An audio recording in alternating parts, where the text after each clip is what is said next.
Ito po number 1 na nakikita sa palengke. Ito ang ating ginagawa kapag linggo. Ayan, araw-araw.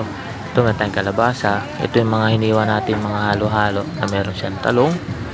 Ayan, ihalo natin. Meron siyang sigarilyas. Gagamitin natin. At ito tayo sa okra. Mga sariwa po yan. Kita nyo naman. Ito sitaw. Hinihiwa po natin yan para maibenta rin natin. Kasi iba, ayan, gaya ng ampalaya.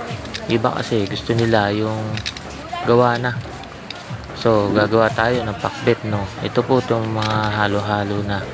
So, lalagyan natin sa supot. Kasi kung minsan pag nakita agad nilang gawa na mabilis po ito mabili.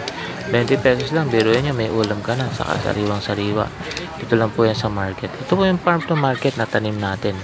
Kaya makita nyo, sariwa. Ayan, nalagyan natin ng ampalaya sa ibabaw para mas maganda yung quality ng ating gulay. Sa araw-araw itong gagawin natin na nasa mga may tindahan sa palengke. Mabili po talaga ito sa mga sukay namin, may mga karinderya. Ito po yung mga gusto nila, lalo na malinis, quality. Yan, tali natin. 20 pesos lang po yan sa palengke. Yan, finished product. Thank you.